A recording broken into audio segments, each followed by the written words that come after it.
Alright, welcome back to Sunless Sea in the world of fallen London. We got into Port Cecil. We had played a game of chess. Our hull is a little low. We're trying to make our way back after gaining a couple of items. And we also now can become a submarine.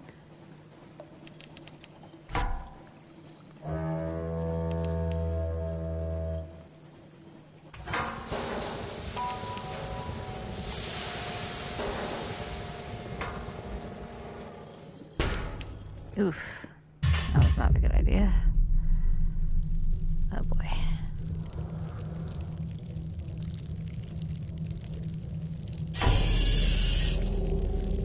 Oh no.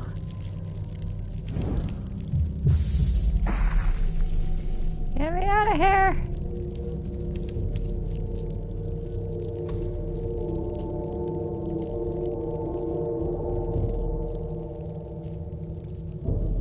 The support. Yes. So why can't I do repairs?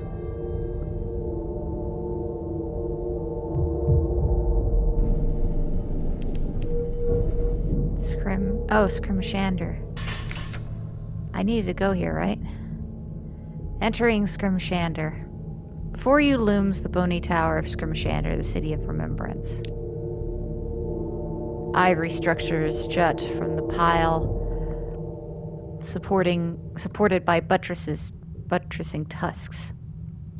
As your light plays across them, you can make out inscriptions, names, pictures, and dozens of lost languages.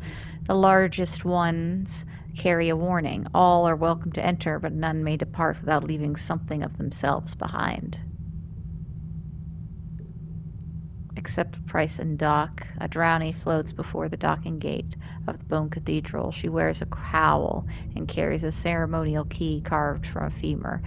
At your approach, she sings a solemn greeting. Soldier, scholar, servant of art, history, welcomes without toll, but be warned ere you depart, none who enter escape whole.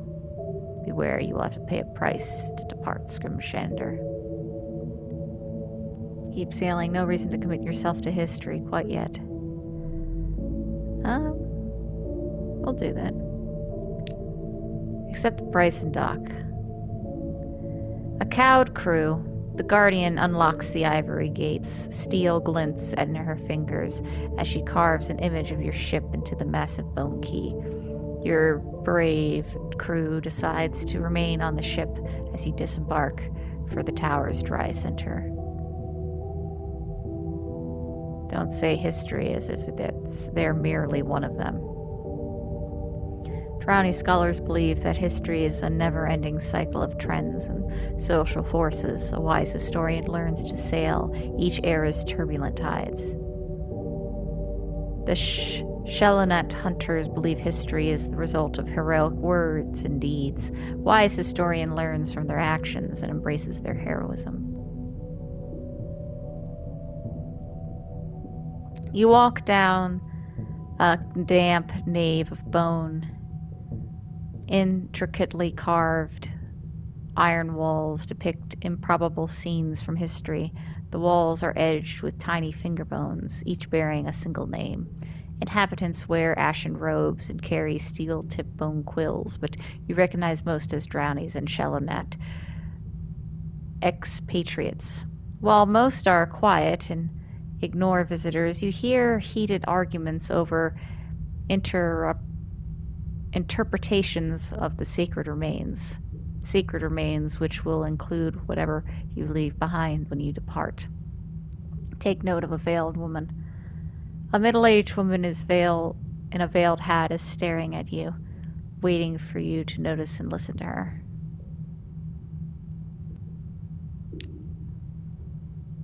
The Imperious Sister's Tale. She pushes a sheaf of papers into an oversized case and bustles towards you. I have been all over Scrimshander, and I can find no sign of my brother's writings or any inscription about him, she says, which is strange because I was most definitely assured he had come here. Meanwhile, I made certain promises of the pecuniary nature, which mean that I am not at liberty to leave Scrimshander again for a few days. So I turn to you. Could you assist me? Are your services for hire? It is a matter of family loyalty, of ties of blood. A commission retrieved regret quality now 5. The imperious sister has asked you to investigate the regrets of her brother. Receiving a commission from the imperious sister. The woman is no longer exactly youthful, but she speaks passionately from under her veil. Perhaps she has studied heroines on the stage. I need help to be reconciled with my dear brother. Listen to what she wants. She is very urgent to speak with you. Refuse the commission. It's not really your line. She has a brother who is dear to her, a sensitive soul, very reserved. He used to work for the Admiralty. Something happened to distress him there. When I asked him about it, he said I had enough to worry about with my own concerns. My husband was ill at the time, but I could help him, and if he would only permit me to know his troubles. For, you know, she puts a hand on her heart, bearing one's other burdens is what makes us truly good. She tells you that you'll need to go to Agul, City of Regrets, find her brother's regrets, and return it to her. She will pay gladly. Okay. Says an ancient chronicler. A bandaged monk sits attempting to carve a tail with a steel-tipped quill. This is not work for a trembling hand.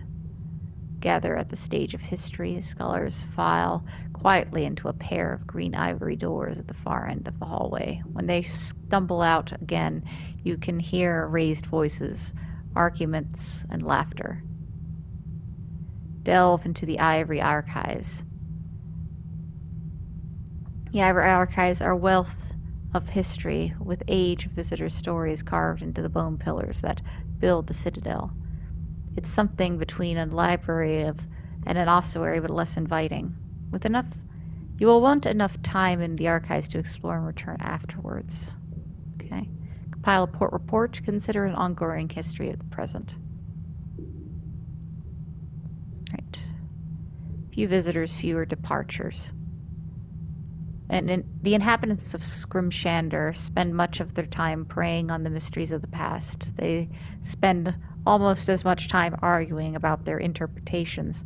Salted residents often collect nearby salvage, studying the results and inscribing their interpretations on any skeletal remains. But those who leave too often are easily recognized by what they have left behind in their travels, memories, personalities, and bones. Otherwise, they rarely consider the present, certainly not with the same focus they give to the histories buried within their tower. Recent world events are met with polite silence, unless it prompts an anecdote about similarities with antiquity. Apart from old grudges and new theories, very little changes here. And I could try to assist, but that's a lower chance. I'm going to gather the stage. To the amphitheater. After the reverent silence of the outside, the boisterous noise of the amphitheater washes over you like the heavy sea beyond these walls. Actors strut in an amphitheater of bone, performing historical plays of dubious veracity. An audience watches from below, with each roaring drunk member applauding or jeering different details of the work. Above, an imperious figure wearing a crown of ivory judges each performance from a raised theater box. All are served by a single man, weaving between the crowd and wearing a perpetual smirk. Talk to the guild historian. The mushroom wine he serves is stale. The plays he announces are questionable at best, but the impeccably bearded man with the ivory skin laughs at every performance and has a smile for every patron. Watch a heroic play. The Shelonat's champions promise the tale of a lone hero who changed the course of history based on historical evidence. Trade coffee for time in the archives. Even the most avid scholar knows not all historical tales are exciting. Trade wine for time in the archives. The Guild historian is always looking to restock his supply for thirsty audiences. He has surprising influence with the archivist. Agree to search the ivory archives for a pattern. The drowny chorus sits dejectedly in the corner, griping about the hero worship on display. They'll pay well if you can search the societal context to the figures on stage. Research.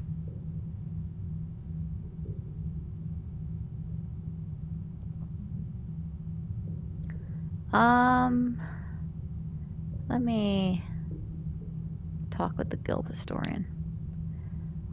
Warring theories on stage of history.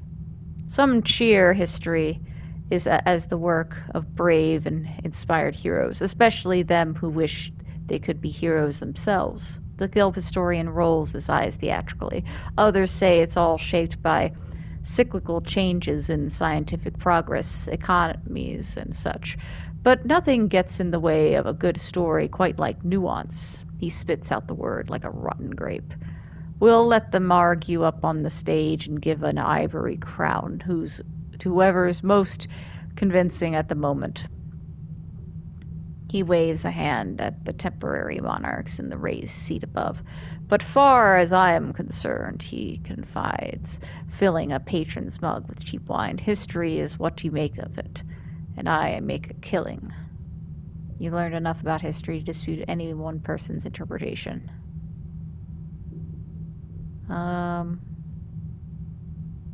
Heroic play.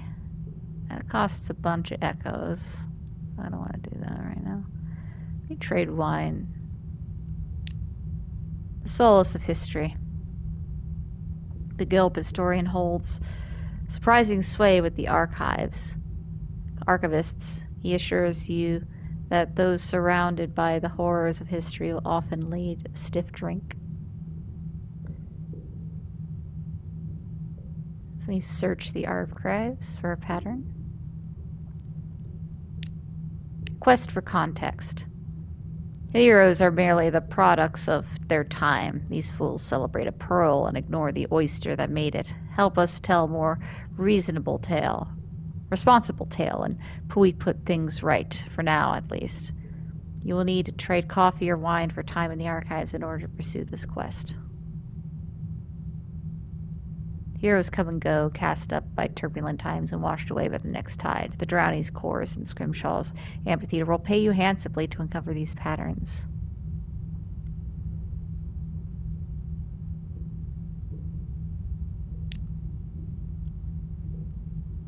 Okay, well, we do have enough. Fine. Okay, we got 3. Leave the amphitheater. Delve into the ivory archives. The ivory archives are a wealth of history, with ages of visitors' stories carved into bone pillars that build the citadel. It's something between a library and an ossuary, but less inviting. At least 5 points is recommended. More will allow deeper explorations. I only have 3, so we can't do that yet. Heroic plays too much. I'll come back to that later. I'm gonna leave Skirmishlander. Departing. Were there quite this many guards when you came in? Was there always a pile of fresh bones by the entrance? Departing Skirmishlander. No one may enter Skirmishlander without leaving something of themselves behind, by which to be remembered. Tradition demands it, as do the muscular guards at the gate. Their sharpened bone quills are at the ready to collect your donation.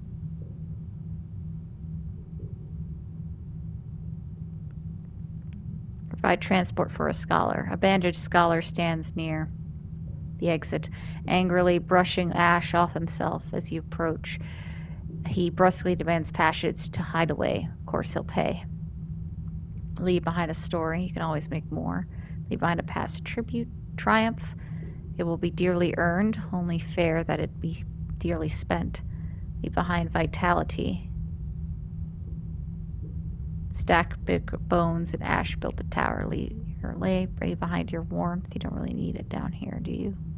Leave behind something a little more tangible. One guard carries a butcher's cleaver. With a shudder, you recall how many finger bones decorate the tower.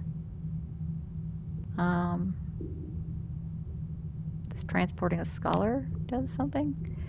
In search of history's losers, he studied remains of 100 wars. I've read 1,000 bitter ends. Now he seeks the survivors so he can interview them in person. He assures you it's purely academic interest. His life has been spent personally. He merely wishes to see how they lived.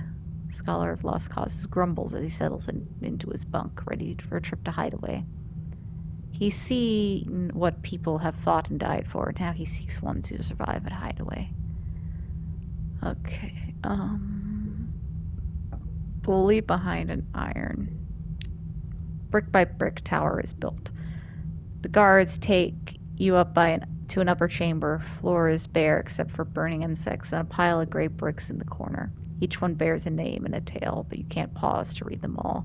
One by one, you carry the brick across the room, stacking them neatly into a wall. The work is slow. The air is thick and with bittersweet incense. Each brick is heavier than the last, and the work becomes a blur.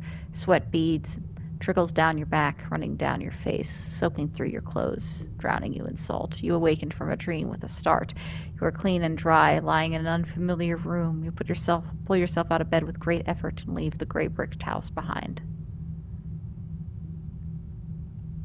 Okay.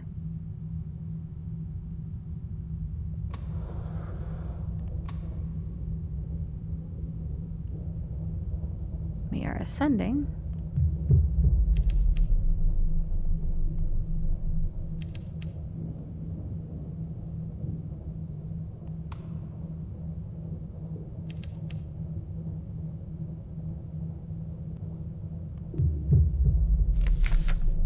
Fluke needles.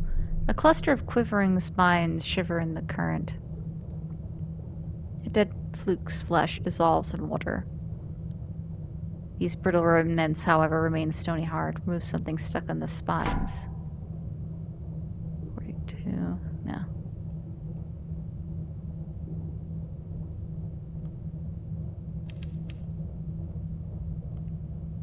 Come on. Rise.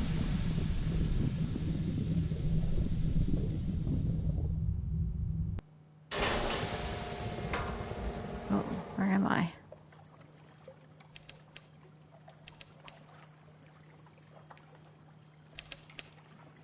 Sea of lilies.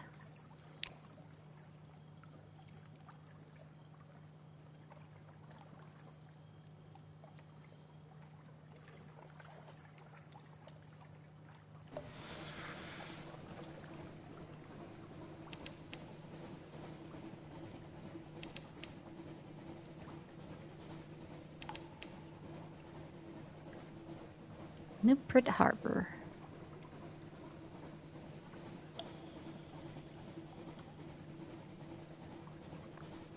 Why can't I repair my hull?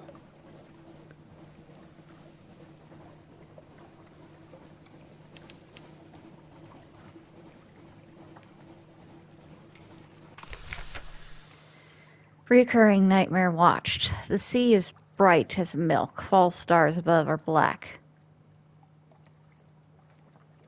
As on a pitchy bed.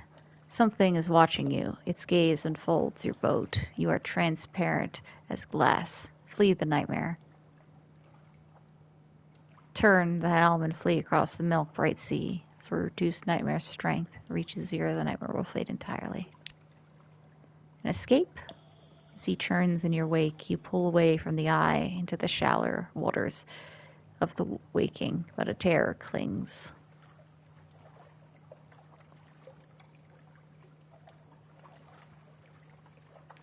Wisdom. The prison walls are mercilessly steep. Nupmid built this place as a prison for the Khanat. Now it answers only to its governor, and its governor answers to no one.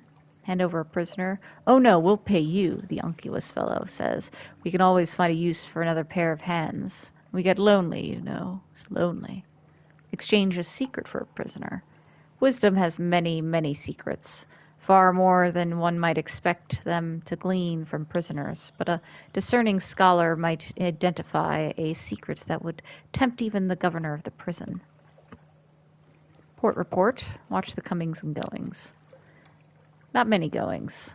Ships from the Khanat are most common, but you see Shelenite vessels, polytherne trimens with chained and sulky unfinished men, corsairs disposing of their miscreants, even one furtive Iremi skiff. The wardens pay them well for their prisoners. Prison Island, or the Nautical's larder.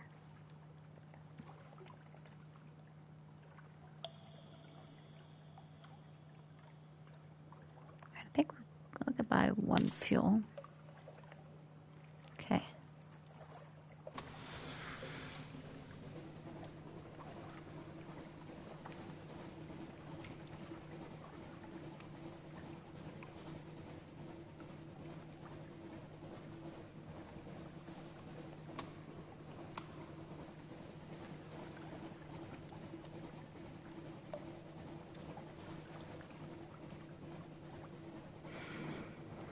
One second. I have that option to repair my hull, but why it's grayed out? I don't know.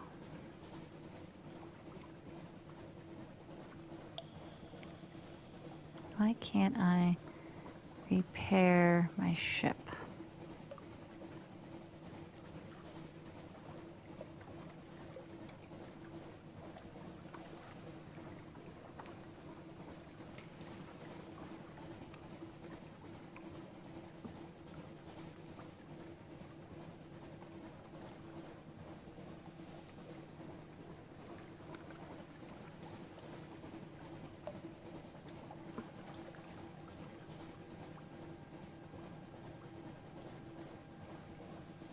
Huh.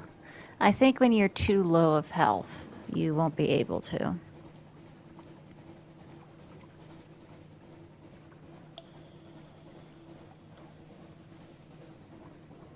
Just to limp on back home.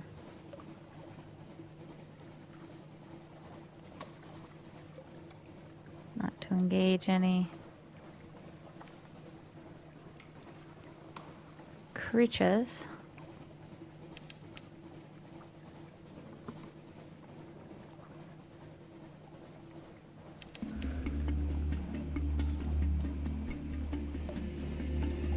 Shepherd's Wash, salty heatherland, London.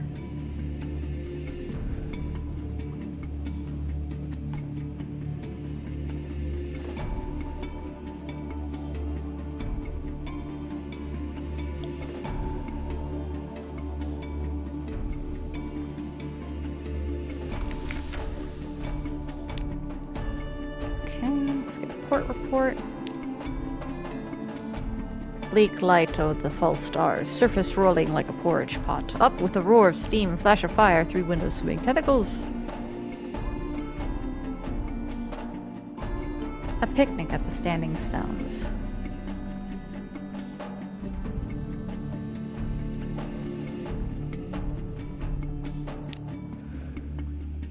Peaceful afternoon. Lost some terror. Nice, okay. Little stop, little respite. Continuing on.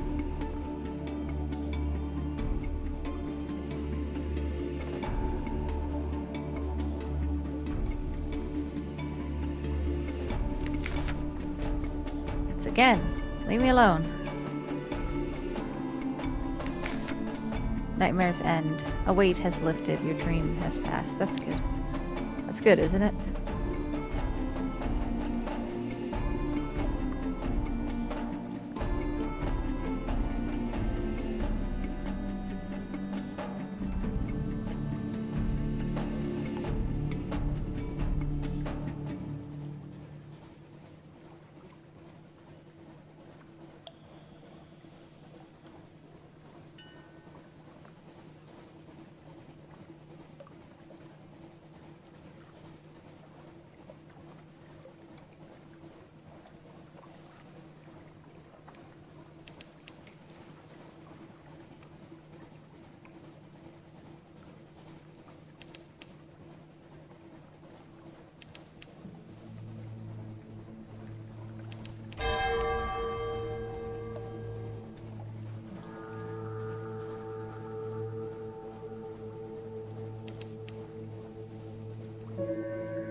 Tooth-cracking treasure.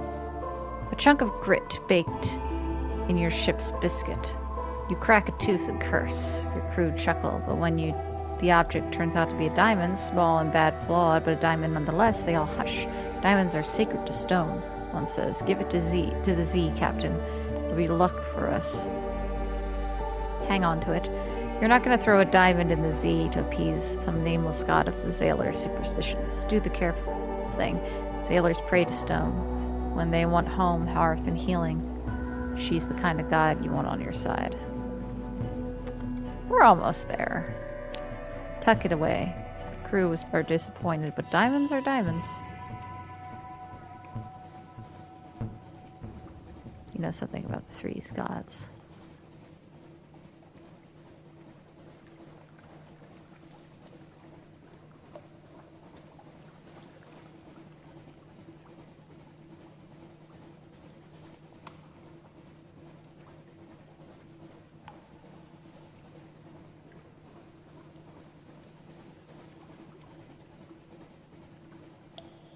Alright, almost back. Stop at Hunter's Keep.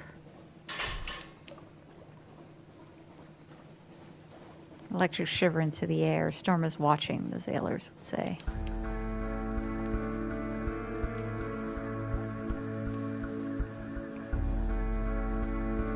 Oh, I want to also check that one, the Low Barnett. Quiet island, a grand old house. Alright, who have I not... Okay, first I gotta repointer the island. Who have I not had? Lucy? A daft tale. Lucy leans over and whispers to you confidentially. A complex story about a butler, a pig, and inheritance. You don't follow all the details of the plot, but somehow the pig ends up in an attic and the butler in a vicar's bed. Candles flicker. Dishes enter and leave. The wind butts gently at the window panes. By the time the plum pudding arrives, you're as cheerful as you've been in months. Oh, nice. Lost 10 Tyler. Acquaintance with something's changed. Gained a supply. Gods of the sea, stone's attention.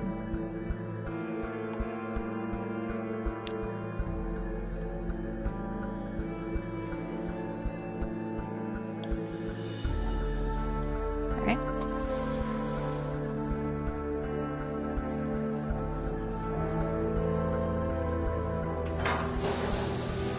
Check out Low Barnett.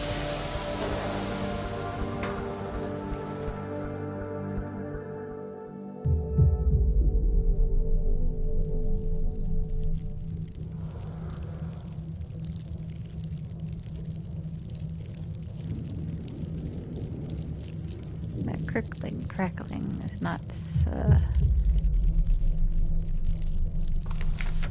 Low Barnett. A sunken church with docking ports.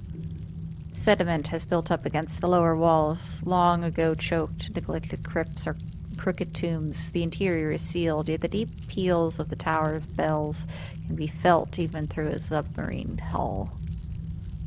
Explore the church. What goes on here? What brings the congregation together? Trades stories with the congregation. Your appearance and bearing attract attention. They are eager for new tales. Witness a collection of stories. The congregation is gathered before the altar. A sermon? But there seem to be two preachers. Transport a wandering parson to his next destination.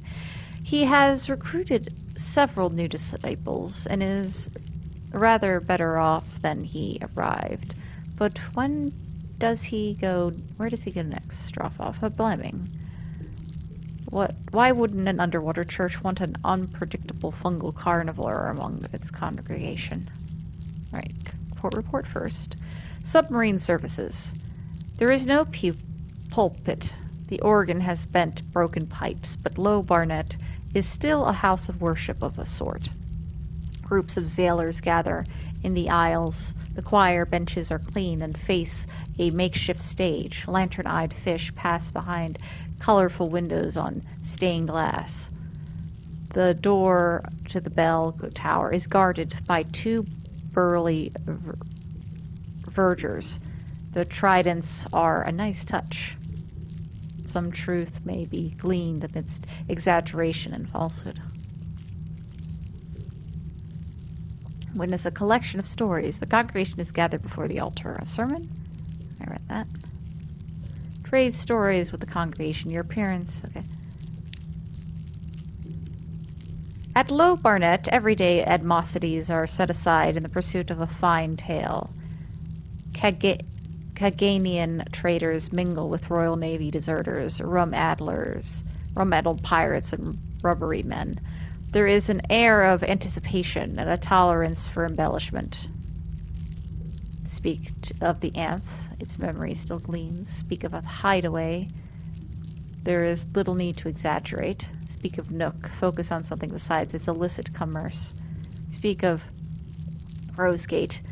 It is an exceptional cigar shop. Speak of Scrimshander. You will have to relate the carvings to your audience somehow. Speak of Undercrow. The trick to tailor the tales to the audience. Speak of Rock. There is nothing else you could warn them not to visit. Alright, I can only do Scrimshander. Ivory and ink.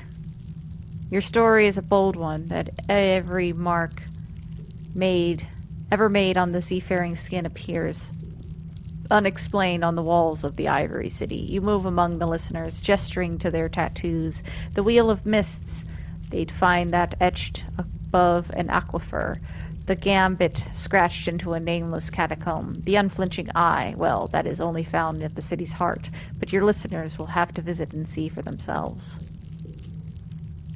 Okay, so I can give port reports here, but for cost for Z stories. Okay. Witness contest of stories.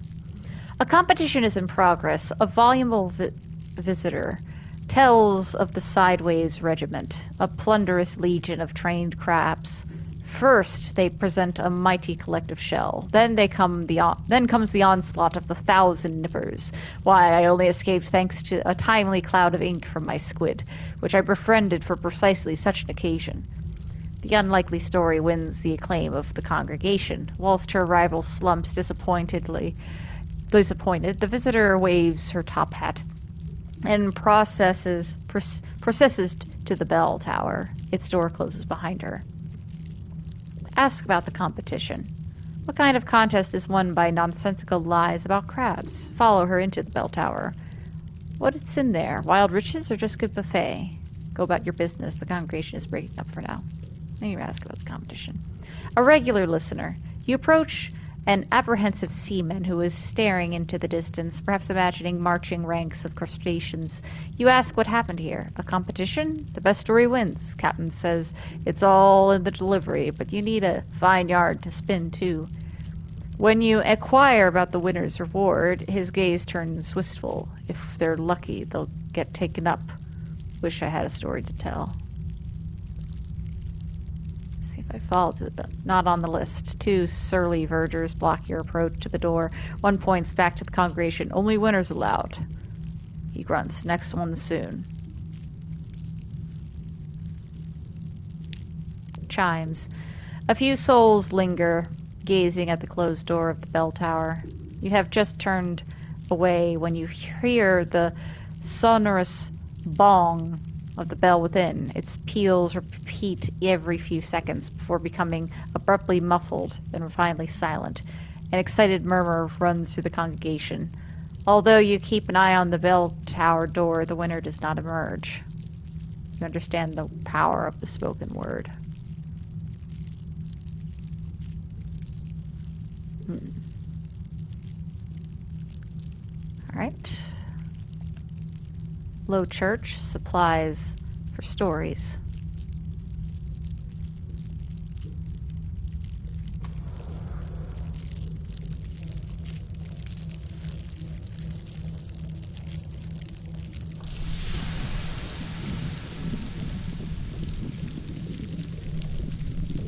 Alright, let's get docked.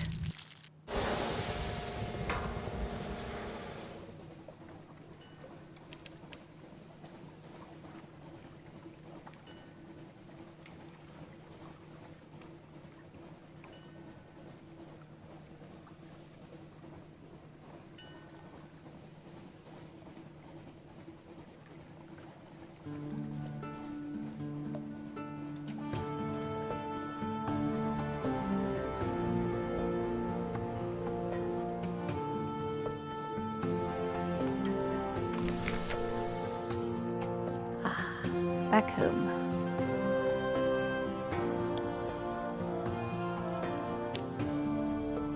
Alright. Trade you some stuff, alarming scholar.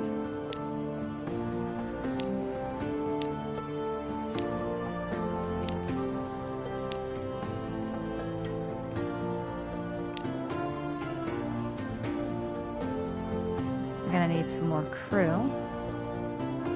Let's first give our port reports in.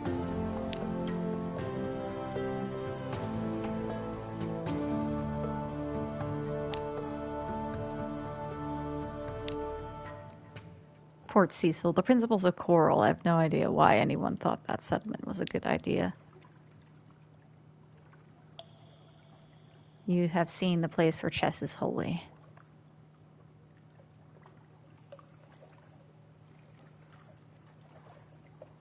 Okay, submit as hearsay. You can confirm at least that is where they are. Hunter Shroom.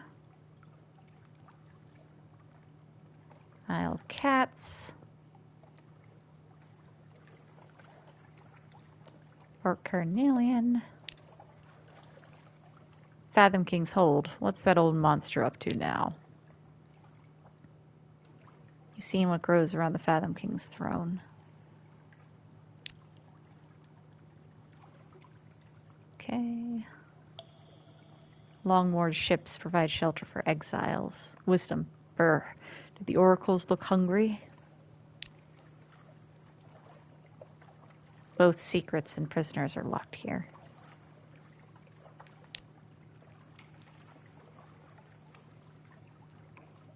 Okay, Namu Island.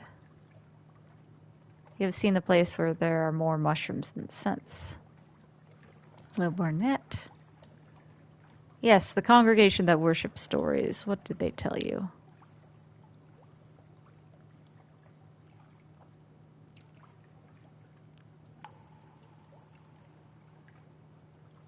Alright, good haul.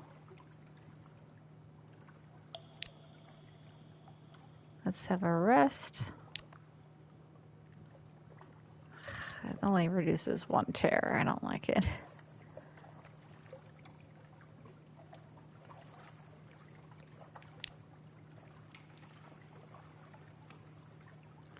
Gotta hire more crew. First, let's go to recruit. Gage a sailor.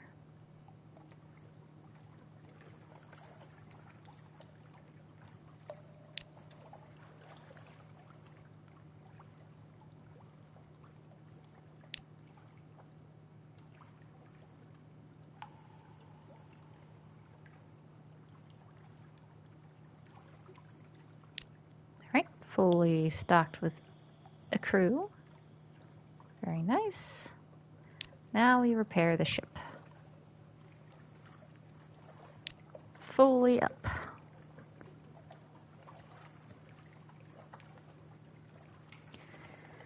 Alright, let's sell some of the stuff we got.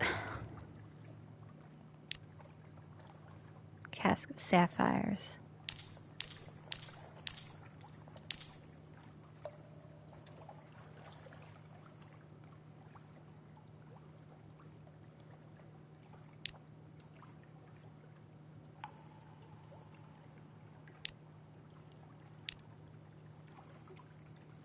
Using lime lamp.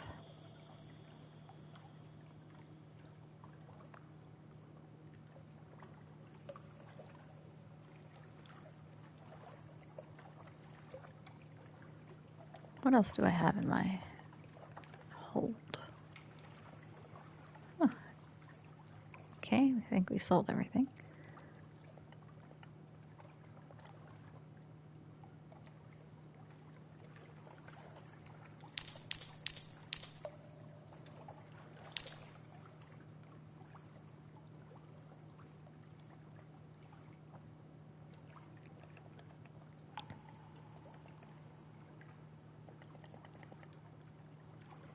Okay.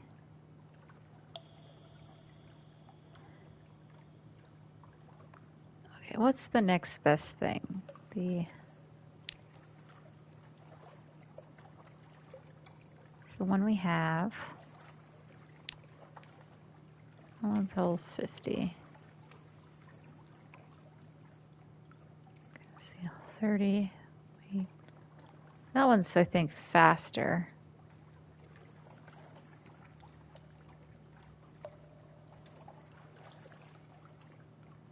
But not as strong. So our next thing, we need to save up for this thing. Portico Cascaret. We have about 900 now. We keep that. We keep 600. We can get to the Isle of Cats and pay for our next part of the story, or we could save up, move around a bit. I think I might first. I'm not going to go underwater anymore until I get this upgraded hull, because the stuff underwater seems to hit very hard, and I need a harder, better hull for that, I think. Yeah. Hold is the same, weight is heavier, which means it's probably going to be a bit slower. What's this one? Heavier.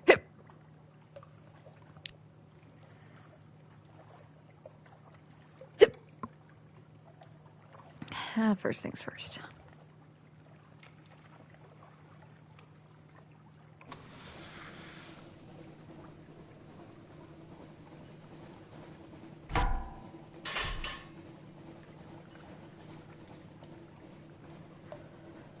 All right, back to exploring the Z.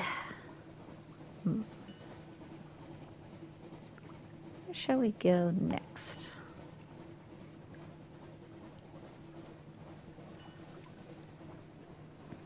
I feel like there's still something around here.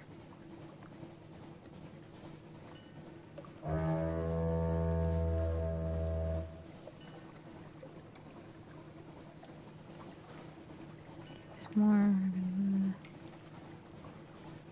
gonna go in this section. I think there must be something.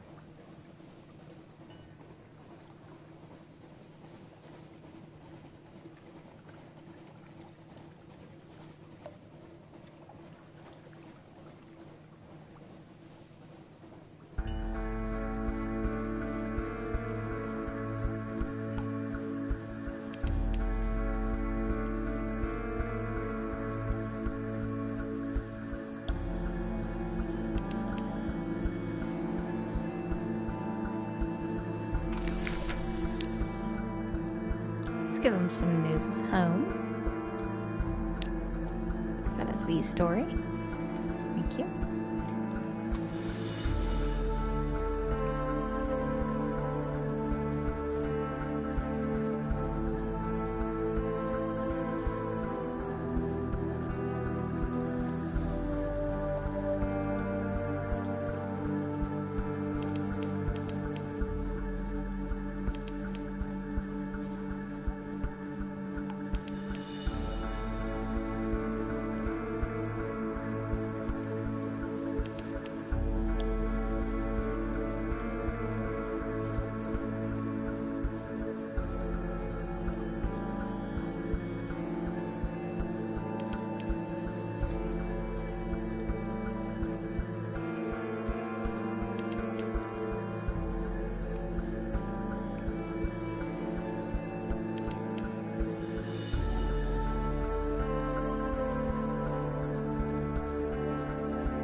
Distant bells.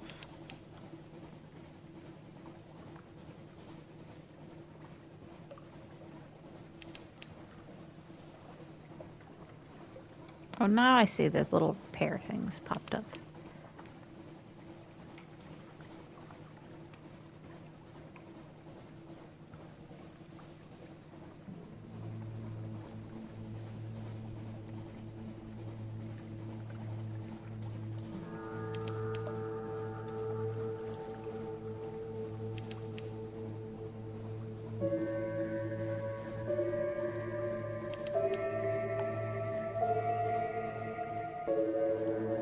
Stop here at Abbey Rock.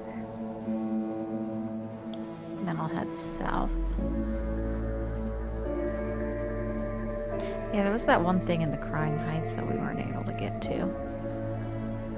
I think maybe it's a section further to the left, perhaps.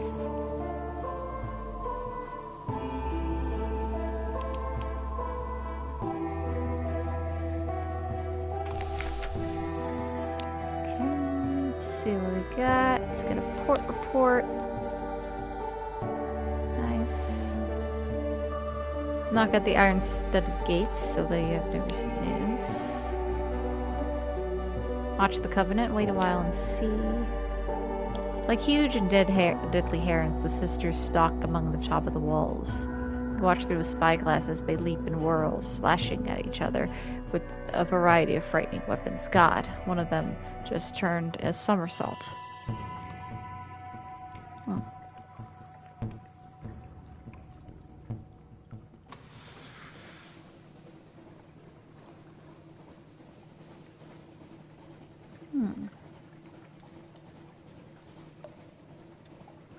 I'm gonna fight that crab.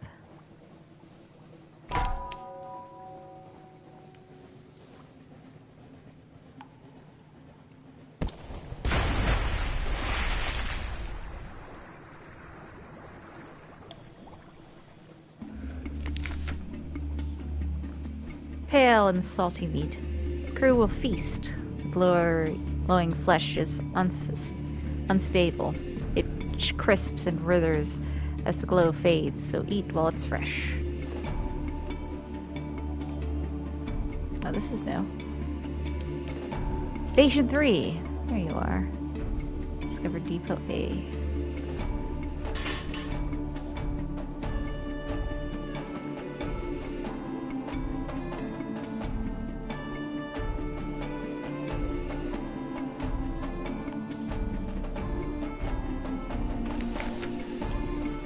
We may infer a Station 1 and 2. We may conjecture a Station 4. Machinery hums behind high steel walls. Up the hill, there are visible outlines of warehouses and a building with a spire. But the lamps are low where they burn at all, and your ship is the only one in the harbor. Train your telescope on the shore. Might be best to get a look from a distance. Deliver a long box. The only way past the walls is an imposing but sturdy-looking triple-lock gate, silvery metal. A sign beside it reads "Deliveries." The gate stands open. Try the gate. The only way past the walls is imposing. Let's get a port report. Church or something else? You stand on the high point of your ship and look to shore. There is a steepled building on the horizon, by far the largest thing in sight. No cross marks the top of it, nor any other symbol you recognize. Let's try the gate. No way in. The metal is steel hard and icy cold to the touch. Attempts with chisels and crowbars fail. Perhaps you could bring a ship's gun to bear, but no. If you return with a certain delivery, the gate will be open. If you know. You'll know it if you find it.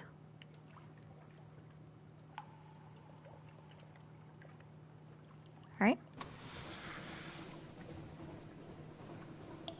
Now we head south. Check out this section here.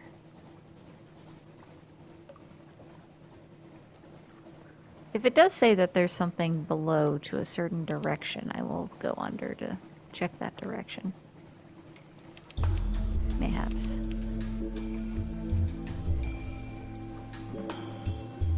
Creeping tendrils, fungus, seaweed, unnamed flora. We enter the snares. Dubious maelstrom. Oop.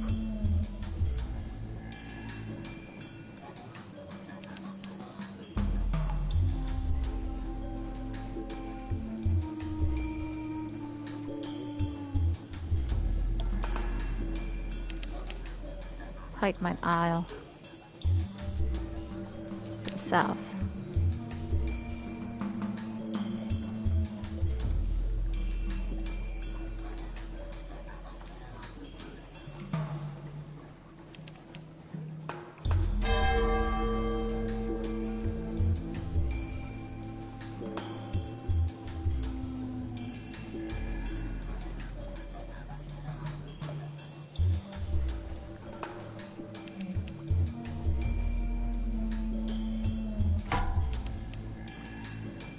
chili flare.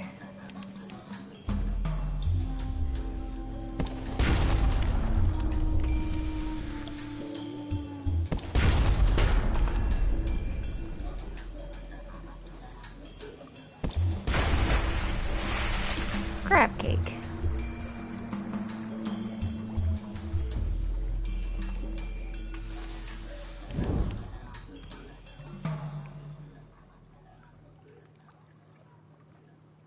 So that's what that does. Horrors below. Sailors at the railing call softly. Something swims beneath the ship. I saw it looking up at us. One says, his voice a tremble. Call them away. Don't look. Bring out the nets. Well, let's catch it. A shutter in the hall. Whatever's down there. It's better not to know. We'll forget soon enough.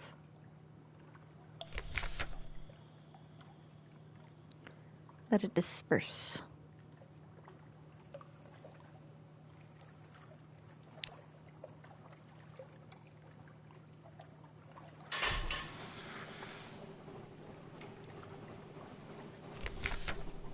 Fire! Dang it. You pushed your engines too far, too fast. Sailors scream, flames rage. Heal the wounded, dampen the flames. Do what you can, quickly.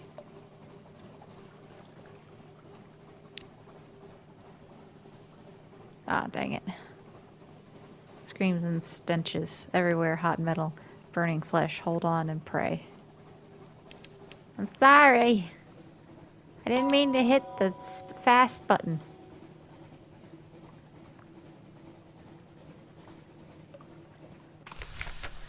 Two houses, both alike in dignity.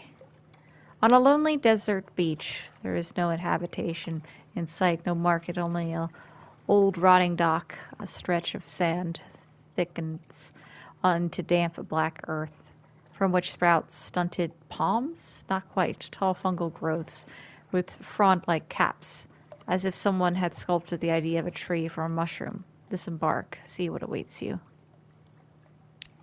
War? As you step onto the quay, you hear clamor, shouts, and shooting. You can see off in the distance smoke rising from beyond the hill and dots of fire flecking the horizon. Two tiny fingers stand a little further down the quay, unmoving, as if awaiting your approach.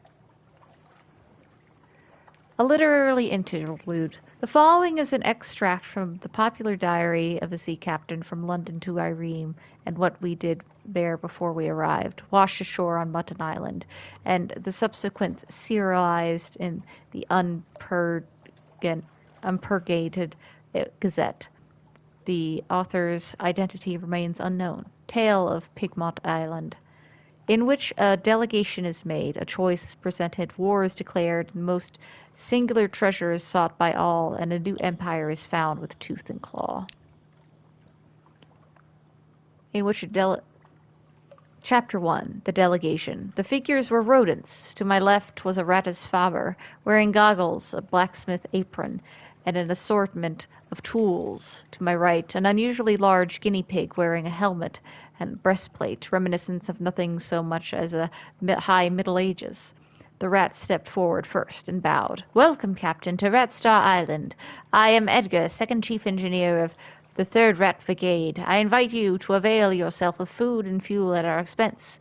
The only cost to you is a choice." The rat stepped back. At precisely the same moment with which appeared to be the ease of long habit, the guinea pig scurried forward and made a declamatory chirp. "Welcome, Captain, to the Isle of Cavania. I am Lady Augusta Devereux Switch of the Blackwater Switches, Seneschal to our King Gracegnaw, first of his name. I invite you to avail yourself of food, fuel at our expense. The only cost to you is a choice." The two stood at attention, looking at me expectantly.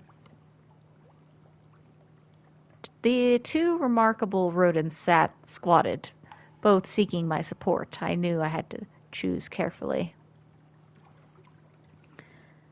I spoke to the chief engineer. His eyes had a wave of cold glint to them, and he wore his scars like jewels. A rat in the making. I asked the chief engineer to elaborate. He looked at me for a long, measured moment before speaking gruffly.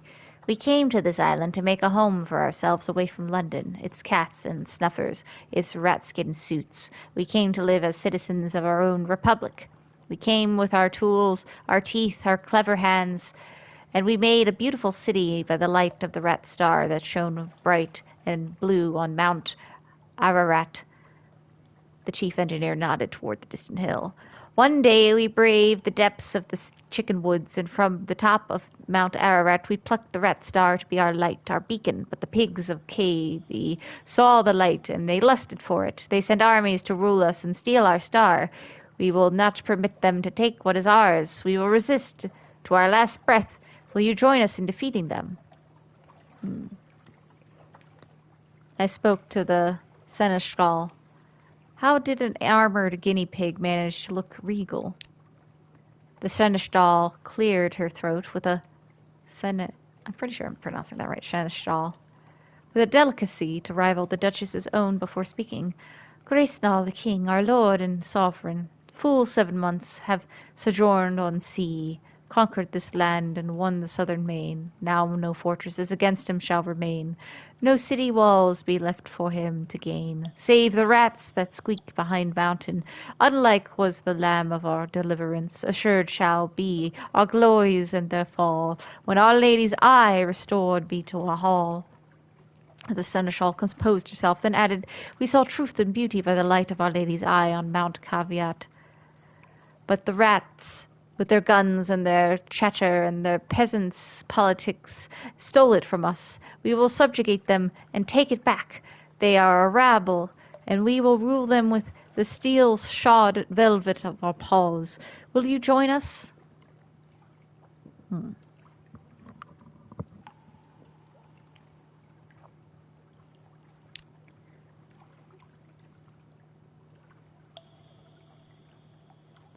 So it sounds like you both got here and you had the eye, but maybe I think the guinea pigs did get here first. I have heard more than enough. I was ready to make my choice. As you can well imagine, I faced quite a dilemma. Their red eyes stared up at me, waiting my choice. I sided with the chief engineer. He seemed grumpy but honest. I also knew all too well what rat-made weapons can do. I favored Seneschal. Was it her charm or a fondness for London's rat-skin coats that swayed me? Perhaps a little of both. At any rate, I was keen to find out more about their civilization. I attempted to broker a peace. Surely their commonalities were more numerous than their differences. Perhaps I could help them get along. Gotta try that first. My words helped them reach agreement. The chief engineer and seneschal shared a look, then regarded me with scornful amusement. Yes, smirked the chief engineer, you're obviously much cleverer than us. Oh, much, remembered the seneschal. You cleverly know us much better than we know ourselves. Apparently idealism will not help here.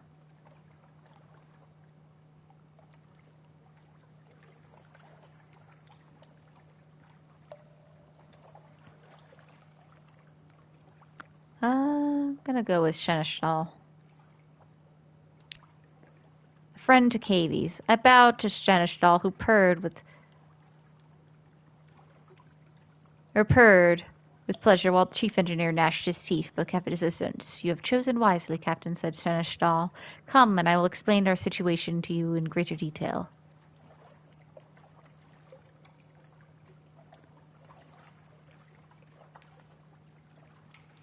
The seneschal led me to the southern side of the island, skirting the chicken woods. We passed through a number of raised mounds of earth, mixed with fortifying strips of mushroom flesh, which I suppose to be the makeshift walls. The settlement was dazzling. This side of the island appeared to be absolutely wreathed with scintillac. The cavies dwelling was awash with silvery phosphorescence. It was a large colony. Most noticeable was the steam penates, the impossible lamp that had run aground from which the cavies came and went, bearing supplies. To the right of the ship, farther down the beach, a large group of cavies lay in bundles of colorful cloth, whining and wailing as if in pain. To the left of the ship was a ramshackle tent of poles and linen, in front of which guinea pigs clashed against each other and sharpened their teeth. In the center of the village was a covered dais, veritably festooned with colorful cloth and guarded by well-decorated knights. I suspected this was where King Gracenaw kept counsel.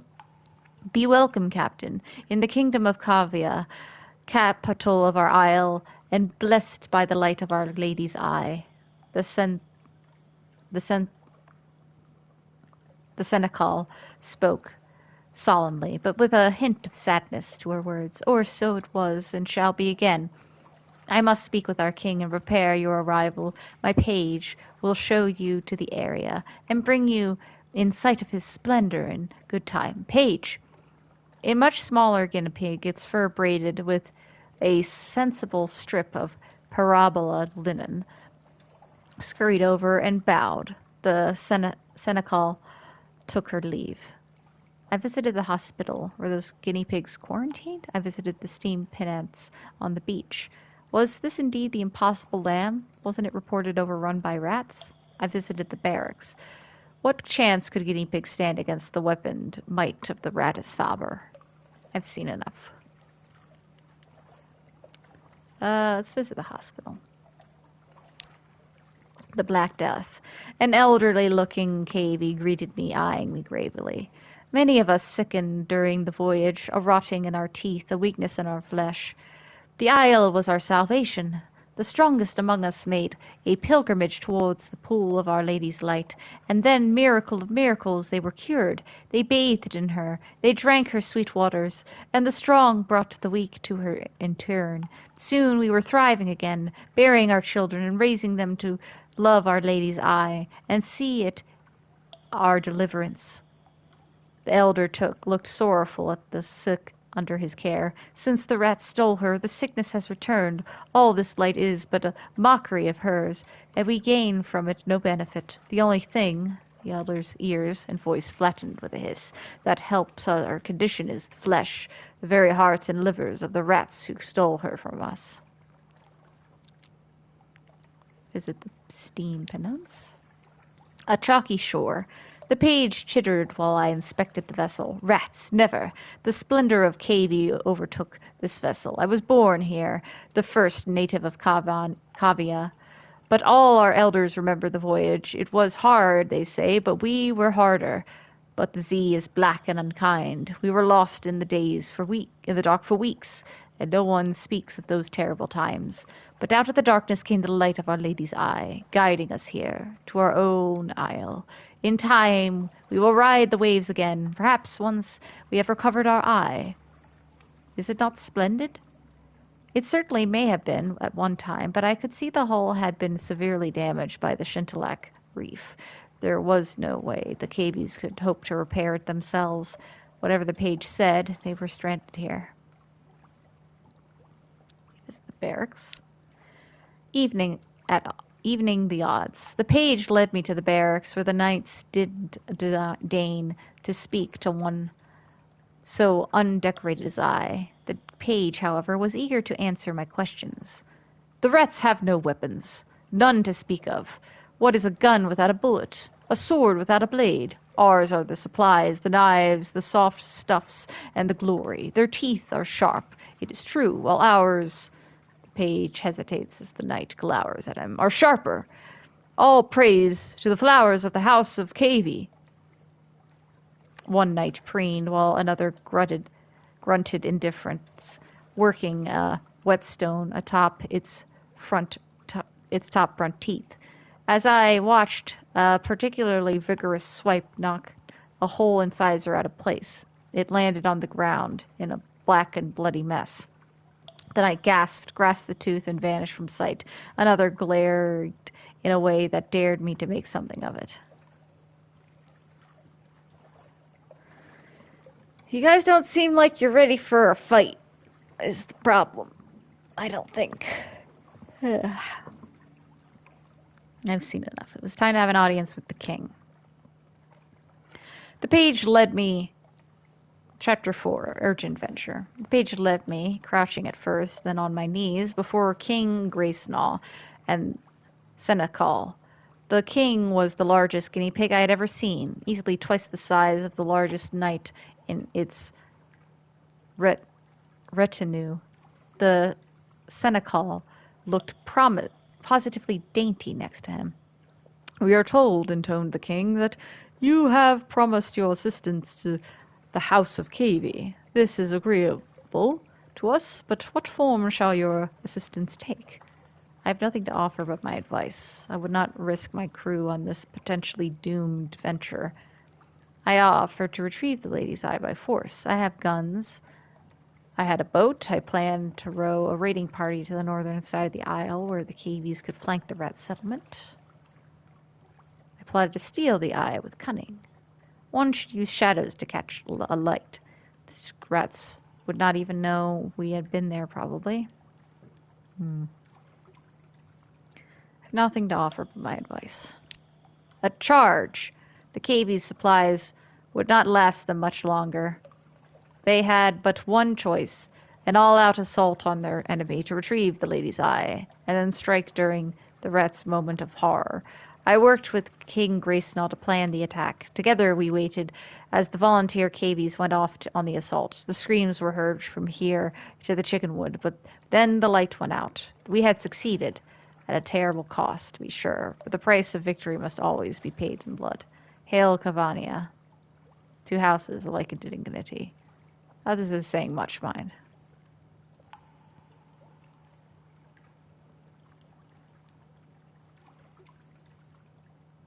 Okay.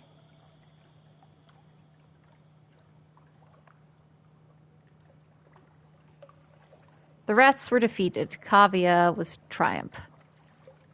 All that remained were the celebrations and the continuation of our voyage. Oh, how we feasted long into the nights. Then I invited one of the Caveys to join us. They were reputed to be excellent swimmers, adorable enough to boost morale, and if times should become lean, I thought maybe a guinea pig stew would buy the crew a day or two before they started eating each other. I spoke on behalf of the rats. The survivors were being treated poorly, but the rift did not seem entirely unsurmountable. The wide dark sea beckoned. We have eaten our fill, and our business was concluded. It was time to continue our voyage and to see what other wonders and terrors awaited us. I have one join our crew. Welcome aboard. Seneschal, of course, couldn't abandon her duties, but she made certain requests was cried out in the village square. The page squeaked excitedly and sought permission from her to join my party. "I will record your doings for the glory of Cavey," he declared. "And I'd like to see more of the world." I waited for him to gather some effects and say goodbye to his family before lifting anchor and setting off. A scholarly creature from a warlike nation of us aristocratic guinea pigs whose progenitors stole a steamer to escape the locked hutches of the London essayist, apparently.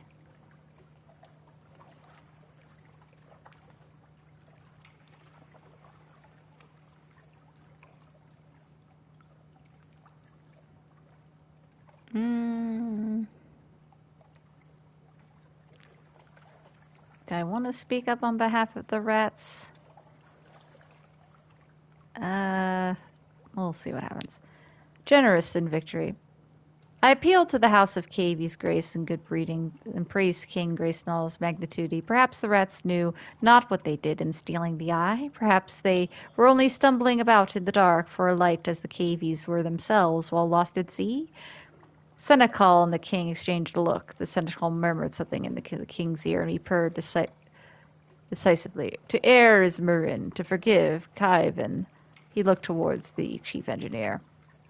"If you will cede all right to Our Lady's eye, and help us place it back in its pool of holy pilgrimage, and if you agree to terms of tribute—" "Trade!" hissed the chief engineer. King Gracenall gnashed his teeth, but the seneschal stepped forward and raised her voice. "Perhaps further negotiation is possible."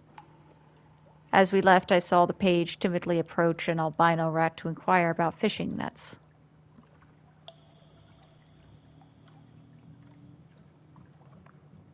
You forged peace between the rats and the cavies.